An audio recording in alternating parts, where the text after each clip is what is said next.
அருட்பெரும் ஜோதி அருட்பெரும் ஜோதி தனிப்பெரும் கருணை அருட்பெரும் ஜோதி எல்லா உயிர்களும் இன்புற்று வாழ்க வள்ளல் மலடி வாழ்க வாழ்க. அடியேன் புதிய பிரியன் சித்தாவர்மா வைத்தியர் கள்ளக்குறிச்சி.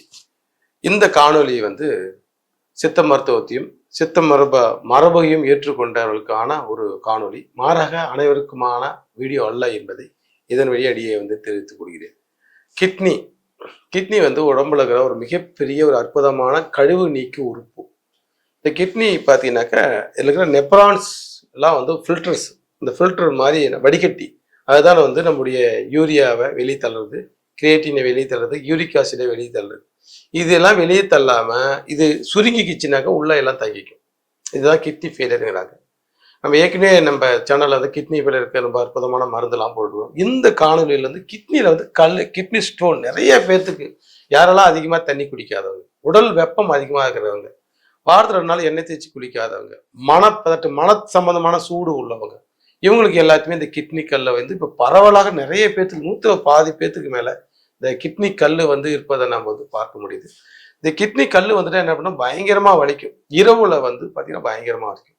நீங்கள் அந்த காலத்தில் பார்த்தீங்கன்னா இந்த பொங்கல் இப்போ நம்ம வரப்போகுது, பொங்கல் தை மாதம் 1ஆம் தேதி வீட்டுக்கு காப்பு உழைப்பாங்க.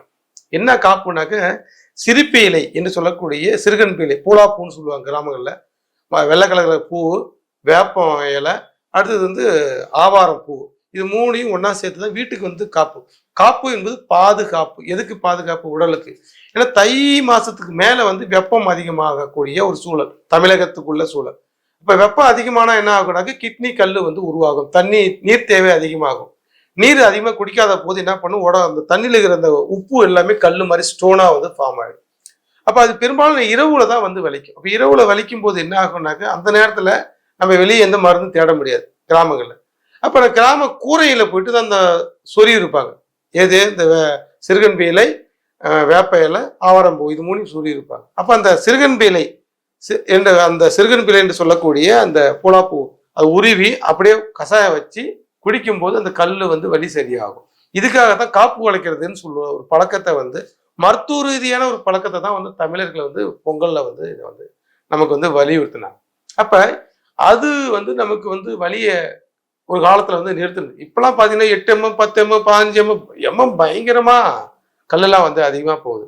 அப்ப நம்ம உயர்தரமான அதுக்கு அடுத்து மூலிகைகளை தாண்டி நம்ம அதிகப்படியான மருந்துகளை கொடுக்கக்கூடிய ஒரு மருத்துவம் நமக்கு தேவைப்படுது. ஸோ சித்தர்கள் பார்த்தீங்கன்னா நமக்கு வெங்கார பஸ்பம் முறைப்படி செய்தி கொடுத்த மருந்து இது. அதனால் முறைப்படி இடத்த நீங்கள் நேராக போயிட்டு நாட்டு மருந்து கடையில் வாங்கி நீங்கள் பயன்படுத்த மருந்துக்கு நான் அடியேன் பொறுப்பு இல்லை. சரியான முறையில் இல்லை சரியான வைத்தியர்கள்ட முறைப்படி செய்த மருந்துகள் வாங்கி சாப்பிட்டீங்கன்னா இந்த மருந்து 100க்கு 100 குணமளிக்கும். வெங்கார பஸ்பம் ஒரு 10 கிராம், வெடியுப்பு சுண்ணம் ஒரு 10 கிராம், இது 10 கிராம், இது 10 கிராம், ரெண்டையும் கலந்துட்டீங்கன்னா 20 கிராம் ஆச்சு. 1 கிராம் அளவுக்கு காலையில் அதிகாலை வெறி வயிற்றுல ஒரு இளநீரில் ஒரு 1 கிராம் அளவு போட்டு குடிச்சு 1 மணி நேரத்துக்கு நீங்கள் இது சாப்பிடக்கூடாது. அவ்வளோதான். அதுக்கடுத்து நீங்கள் புனர்வார அரிஷ்டம் அல்லது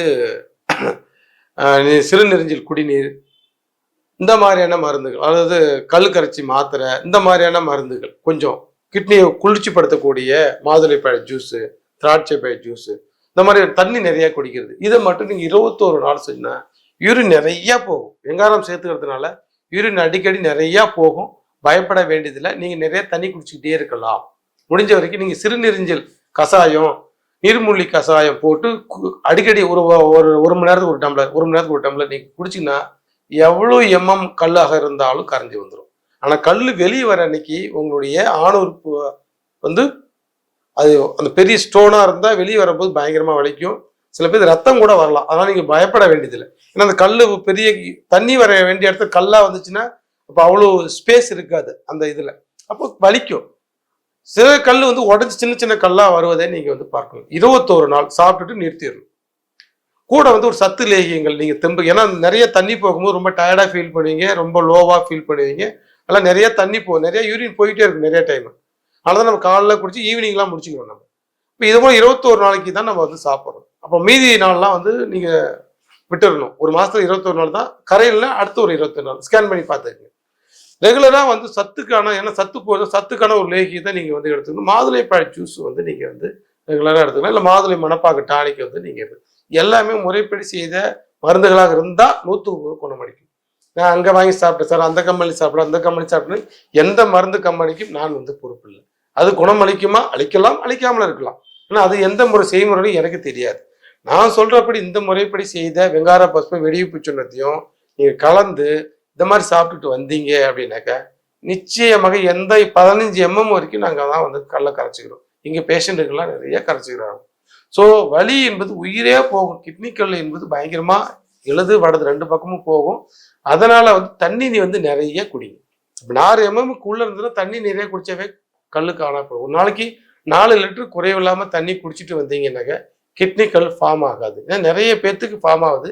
கிட்னி கல் அதிகமாகிட்டு வெளியே வரலன்னா சீல் பிடிச்சிக்கும். கிட்னி ஃபெயிலியர் ஏற்படுவதற்கு இது வந்து அடுத்த கட்டத்துக்கு போயிடும். அதனால கம்மியா இருந்த உடனே ஒரு ஸ்கேன், ஒரு அப்டாமினல் ஸ்கேன் பண்ணி பார்த்தீங்கன்னா கிட்னி எவ்வளோ எம்எம்னு சொல்லுவாங்க. எம்எம் இருந்தோட இந்த மருந்தை நீங்க வந்து சாப்பிட்டீங்க அப்படின்னாக்க 100க்கு 100 இது வந்து குணமளித்து வரக்கூடிய மருந்து. நாங்களாம் எங்க பேஷண்ட் கொடுத்து அனுபவமான மருந்து தான். ஏதோ ஒரு கதை கேட்டேன், அந்த கதை கேட்டேன், இதை பார்த்து நாங்க எங்க அனுபவத்துல ஆயிரக்கணக்கான பேஷண்ட்களுக்கு கொடுத்து குணமளித்த மருந்தை தான் நான் வந்து உங்களுக்கு வந்து பரிந்துரைக்கிறேன். அதனால இதை வந்து முறைப்படி நீங்க சாப்பிட்டீங்கன்னா கண்டிப்பா ரெடி. இது வராமல் தடுக்கணும் அப்படின்னாக்க ஒரு நாளைக்கு 4 லிட்டர் தண்ணி குறைவில்லாம குடிங்க. சுத்தமான தண்ணியே குடிங்க. தண்ணீரை கொதிக்க வச்சு பாதி, ஒரு 10 லிட்டர் தண்ணினா 5 லிட்டர் தண்ணியை கொதிக்க வச்சு ஆற வச்சு அந்த தண்ணியை குடிச்சிங்கன்னா கிட்னி கல் கண்டிப்பாக ஃபார்ம் ஆகாது. ஏன்னா நிறைய சுண்ணாம்பு கல், நிறைய கெமிக்கல்ஸ், இந்த மாதிரியான கல்லெல்லாம் குடிக்கும்போது கிட்னி கல்லும் உருவாகும், கிட்னியையும் பாதிக்கும். அதனால இது போன்ற மருந்துகளை நீங்க வந்து சாப்பிடலாம். நெரிஞ்சல் குடிநீர் கண்டிப்பாக ரெகுலராக எடுத்துக்கலாம். மூட்டு வலி, ஸ்கவுட்டு, யூரிக் ஆசிட் வந்து சில பேர்த்துக்கு அடி பாதத்தில் வந்து உட்காந்துக்கிட்டு வலிக்கும், கீழ்வாதம்னு சொல்லுவாங்க, ஸ்கவுட்டுன்னு சொல்லுவாங்க. அதை பற்றி அரிக்கும். எலும்புகளை வந்து விரிஞ்சி எலும்புகள் பொந்தாகும். இதெல்லாம் யூரிக் ஆசிட் கீழே தாங்கிறதுனால தான். ஸோ இந்த யூரிக் ஆசிட் கம்ப்ளைண்ட்டுக்கு கூட இந்த மருந்தையும் கூட சில மருந்துகள் நீங்கள் சாப்பிட்டீங்க. அது புனர்வால் அதிர்ஷ்டம், நான் ஏற்கனவே சொன்ன மாதிரி மூக்கு அடைச்சி வரணும், இந்த சேனலில் நம்ம வந்து பேசியிருக்கிறோம். கிட்னி ஃபெயிலியர் சரி பண்ணக்கூடிய மருந்துக்கு இதையும் நீங்கள் சாப்பிட்டீங்க அப்படின்னாக்க முக்கட்டை கலந்த மருந்துகள், கீழாநிலை கலந்த மருந்துகள், சீந்தில் கலந்த மருந்துகள், எந்த மருந்து நீங்கள் சாப்பிட்டாலும் திரும்ப திரும்ப உருவாகாமல் இது இருக்கும். கிட்னியே ரொம்ப பலப்படுது. இந்த மருந்துகள் நீங்கள் சாப்பிட்டீங்கன்னா ரொம்ப நாள் எடுக்கக்கூடாது. முதல்ல ஒரு மாசத்துல 21 நாள் சாப்பிடணும், செக் பண்ணணும். கல் இருந்தால் மட்டும் அடுத்த மாதம் 10 நாள் இடைவெளிட்டு அடுத்த மாதம் தொடரும். இல்லை சார் கல் கரைஞ்சி போச்சு அடுத்த மாதம் சாப்பிடணும்னா கண்டிப்பாக சாப்பிட வேண்டிய அவசியம் இல்லை. நான் ஏற்கனவே சொன்ன மாதிரி வெடியுப்பு நிறைய யூரின் வெளித்தள்ளும், வெங்காரம் யூரின் அதிகமாக போய்கொண்டே இருக்கும்.